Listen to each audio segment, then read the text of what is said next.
By Vectera, by Vectera, by Vectera! I can't believe it! Is it you? Is it really, really you? Captain of the frontier, bane of the fleet, constellation's shining star of stars. Then the day is truly blessed, because for a moment, I wasn't sure if you were real or just another hallucination. But now that I know it's you, what are the odds? And to think, I almost went for coffee instead. But I changed my routine for one day, and here you are. It's almost like it was meant to be.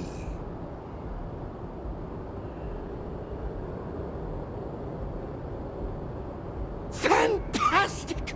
I think that makes us roommates. By rule, we pretty much have to be best friends.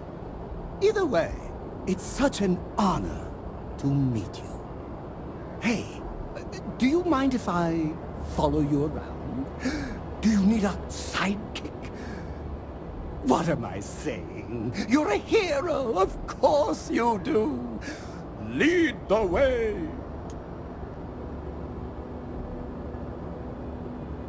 You won't be disappointed. So it's that time of the year where we have a huge game coming out, and it's been in the works for years. In the bowels of Bethesda comes Starfield, their own attempt at making a sci-fi game set out in space. It moves away from the apocalyptic scenarios of Elder Scrolls and Fallout, and takes humanity out into the stars, in the same retro-futuristic fashion of course, where we have lots of analog tactile designs and technology frittered throughout the universe of Starfield. It's also one of the most divisive games to have come out this year as well, disappointing a lot of people in the process, and still getting some new fans and some enjoyers of the game too. As someone that has been playing Bethesda games since Oblivion, you eventually come to learn that the games on their own are far from perfect, and with each release they become more and more mediocre. But at the same time, they also become some of the best games ever made thanks to the fantastic modding scene that they all get to enjoy. In them, you can change about everything from quests to enemies, NPCs, environments to gameplay, even total conversion mods with whole new settings and stories to boot. And since Starfield has the same modding potential, the future is pretty certain for it to have a big modding community, which, if you think about it, it already has anyway. Moving on, there were a lot of things that this game was trying to go for, and it's evident that it's had its own shares of an identity crisis. People were throwing different combinations at it to get an idea of what kind of game Starfield was going to be. Fallout meets No Man's Sky, or Fallout meets Star Citizen, just to name the popular examples. When it came out, it polarized a lot of people, and it also had a classic Bethesda launch too. Lots of bugs and game-breaking glitches and performance issues as well. I decided to wait at least a month before diving into the game, and I've got to say, it was a good idea to wait, because within that month and after, there were already a collection of mods for the game to run and play a lot better. And well, I found this collection called the Starfield Enhanced mod, and the experience alone admittedly made it a lot better than the vanilla version, which, mind you, this collection I had only added quality of life changes while still keeping the core gameplay intact. So after finishing Starfield, I could say that I honestly liked the game. I kept my expectations for it very low, and I found myself enthralled in the experience nonetheless, in the same way I did with even Fallout 4, which is one of the weaker titles in the series alongside 76, as well as Skyrim, which was what made me realize how immersive Bethesda games can really be sometimes. Well, I found some of that in Starfield, and a lot of pictures too, I might add. So what is this game about exactly? This time, funny enough, you don't start as a prisoner like in Elder Scrolls or in a vault like in Fallout, but you're a miner on the planet Vectera, contracted to dig up minerals. Everything seems normal until you find a strange object that then gives you visions of something you can't quite fathom. You wake up and then you're prompted to give the background info on your character. Oh, and also your character doesn't talk, going back to the ways of the older games where the text did the talking instead. You have a bunch of options to really customize your character on top of traits that you can get rid of if you want to. There's even one where you have a bounty on your head, and some of the traits open up unique encounters or unique dialogue options that lead to different outcomes during conversations. Once you're done, you then go topside and encounter a ship that lands, meeting a character named Barrett, who's with a group called Constellation and starts probing you about what you saw. You get attacked by pirates, and this is your first opportunity to see some action. Afterwards, Barrett literally gives you his ship and tells you to go to the lodge on New Atlantis on the planet Alpha Centauri.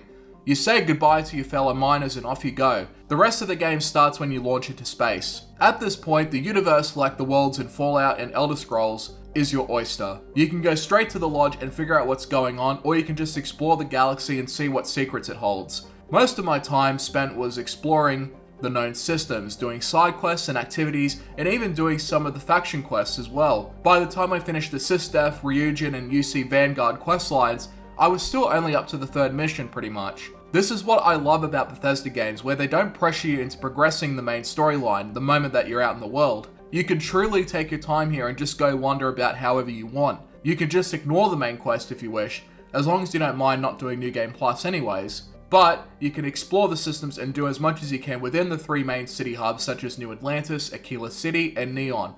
3 distinct places with their own personalities and looks. Speaking of personalities, you'll come across a range of different characters, from scientists to pirates, explorers, captains, workers, soldiers, and of course the main characters and faction characters that give you quests to do. The game definitely keeps you busy with stuff to do, and it's very easy to lose track of time, as usual in Bethesda games. I certainly did anyways. So, the story. I would say that parts of it are quite interesting, especially when the Starborn come into the conversation and what happens when you beat the game, but as for the characters themselves, I'd say that for the most part they were okay. The dialogue has its moments, but it didn't feel as natural or as interesting as, say, Cyberpunk, where you had the roughness of characters with more carefree dialogue and business as usual people into the mix. But in this game, there's hardly any swearing or natural conversation, and everyone seems to have a swear jar that they are fixated on for some reason. Eventually though, I got used to the dialogue and then it was fine. Some characters were more interesting than others, and things get even weirder later on.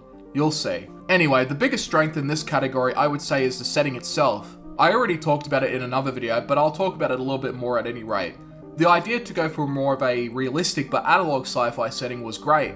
It was something that you would see in older sci-fi movies like, say, Alien or 2001: A Space Odyssey, or even older sci-fi games that had a similar vision to what Starfield had going for it. Places like New Atlantis give off a more utopian setting, or something like a Federation city from Star Trek. Aquila City is something you would see from the show Firefly, or a town in Tatooine from Star Wars. And Neon is Cyberpunk 2077 without all the holograms. At first glance you would think so, but all the panels and neon lights are made up of glass mostly and not holograms. This was done intentionally to keep the analog and retro feel intact, and not have it go all out like some other franchises.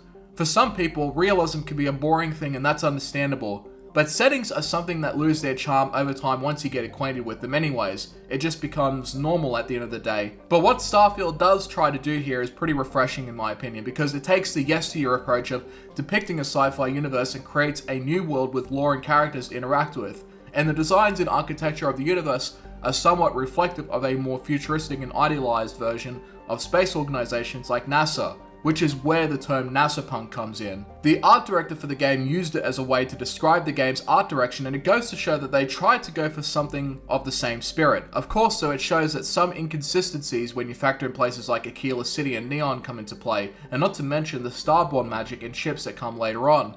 In saying that, it does come with the territory when you see many systems to visit, on top of the amount of exploration that you're going to be doing. Now, the exploration is something I'm 50-50 on. Sometimes I'll be out in space and see some beautiful scenery, or on a planet or on a moon, and the feeling of being kicks in, like the feeling of immersion. In the same way, I would feel it in games like Fallout New Vegas and Skyrim.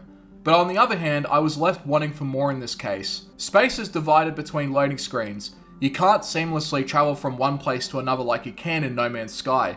You'll get a cutscene when you initiate your grav drive, and then you're there in the other system. Cutscenes also appear for when you land on a planet, and then when you leave it. People that want something like No Man's Sky are going to be very disappointed here, and I was too in this case. Then there's the ground exploration. Again, it's something that has potential but misses the mark. The planets themselves are procedurally generated with some handcrafted points of interest that randomly generate and even repeat here and there. But most of the time you'll be exploring either barren planets or planets with some terrain and wildlife but not much interactivity. The planets themselves are huge, and that's largely due to the procedural generation that scales on the planets to a near infinite stretch basically. It's not unlike what you would see in Elder Scrolls Daggerfall. My only wish was that they give you a vehicle here at least if you're going to trek long distances, like in the Mass Effect games for instance. The markers usually lead to a cave or an outpost which can sometimes hold enemies, giving you chances to loot corpses once you've cleared it. But other than that, I eventually got to a point where I focused more on just getting to my destination. And once you've discovered a location, you can generally warp to it anyways, which is what I kept doing. When it comes to the city hubs and the characters, there's more going on. You can discover activities, get into some conversations that start some new quests, or even have an adoring fan come to sing your praises to you just like your days in the arena. The return of the adoring fan is such a great nod to those that grew up with Oblivion, and coming to think about it, reading some discussions online about the game, some people have compared this game to be more like the older Elder Scrolls games, or Fallout 3 even. It's not a space sim or a space combat game, but more of an RPG where you have multiple avenues to change certain outcomes, and the traits add in extra outcomes to boot that do encourage multiple playthroughs, just to see how things will play out with the factions or the characters that are with you. The game's moments definitely come more in the gameplay department, while sacrificing some exploration opportunities, like say going through the atmosphere of a planet seamlessly, and then going out into space like a No Man's Sky. Older space games like Evercron Mercenary have managed to do something like this, and I wish Starfield was able to do the same thing. But at least the gameplay makes up for it. It's not the best in terms of gunplay, but it's not horrible either. Enemies are pretty easy to deal with unless you're dealing with enemies with more armor and are higher leveled. That's when you just get dropped like a melon. Gunplay isn't too far apart from Fallout 4. You have an array of different pistols, machine guns, laser guns, beams, rifles, shotguns, and heavy weapons to choose from. The skill tree gives you different avenues for an overall playstyle. You can be all about stealth, which sucks in this game, don't even bother doing it unless you have a mod that fixes it. You can be persuasive as fuck and get out of most combat situations, and if it's high enough, you can talk down the hunter and emissary in the final encounter, like what you can do with Linnaeus in New Vegas. You can also get more into crafting, but I didn't really care about it to be honest. And you can also do research projects too as well, but again, you're not going to necessarily be doing everything on the first go. You just play the way you want to and then experiment more in either New Game Plus or with an entirely new character. Space combat is pretty simple. You move with W and S, roll with A and D, up and down with the mouse. You have different systems that you can allocate power to. That way you can prioritize different systems on the ship. The more power you give it, the more effective it is, which is something that I appreciate, where it gives you some manual control of the ship without it being too complicated like in Elite Dangerous or the X games. Speaking of the ships, the shipbuilder system is awesome. You can really go all out with the designs, provided that you're checking the warnings of course and watching the mass on the ship. You can also change the colors too if you wish, and if you're really lazy you can buy other ships once you have enough credits for it. When you get the Starborn powers, it gives you some other means to give you an advantage in the fight, making another version of you or doing a force push, which can be pretty effective sometimes. But you can only really get to use those abilities when you start doing the Constellation questlines and get up to the part where you start discovering the temples. Otherwise, the gameplay is pretty standard here for a Bethesda game. What really holds it all back though is the UI. It's very clunky and there are multiple inputs that lead to different options. There are mods though that streamline it, and I would highly recommend doing so before starting the game. Modding is something you generally shouldn't do when playing a game for the first time, but I decided to get some mods that keep the same vanilla experience intact, all the while adding some quality of life changes that were really needed, and it did make the game a lot better having them. Now in the case of endgame content, well, there actually isn't one at all, and there's a reason for it. But to find out what that means, you'll have to beat the game first, or just spoil it for yourself if you have no intention of playing it. All in all, I found the gameplay to be somewhat enjoyable, but it's sorely lacking in enemy variety, especially in comparison to Fallout or Elder Scrolls. You just end up fighting the same humans with different armor sets and some alien creatures during quests, but most of the time you won't even be fighting them anyway. By the time I finished the UC Vanguard questline, I didn't see a single Terramorph creature afterwards, or anything close to how dangerous they can be, besides the Starborn I guess. The gun variety and their designs are nice. Mods add more customization, and stacking up on cheese always helps during combat. So yeah, Starfield is definitely not a perfect game here, far from it. I'm glad it's out finally, but I can't help but think it could have been more. It's got so much potential as a space RPG that I hope it can be realized in future content, or at the very least, future mods. It does some things right and gets quite a few things wrong where it's understandable why so many people have dismissed this game, but I would be lying if I said I didn't have a good time playing it. The immersion feeling is still there, and it made me take a few photos even. Having your own ship and crew and seeing them interact from time to time was a nice touch. The shipbuilding system is so damn good that you can go wild with designs. The setting has a really nice retro-futuristic feel to it, with some great locations like Aquila and Neon giving off different variety. Faction quests were really fun to do, and there are some great moments that come during and after your playthrough. I would encourage you to eventually try it out after a price drop, or get it on Game Pass if you have it, and see it for yourself. Part of trying other games is sometimes taking a risk, even when you hear lots of videos putting their heart and soul into beating up the latest pinata hanging by the tree. But for those looking for something like Elite Dangerous or No Man's Sky, skip this game because it's not going to give you what you want. But if you come from the older Bethesda games and you try and see it that way, then you might see that the game actually isn't that bad after all.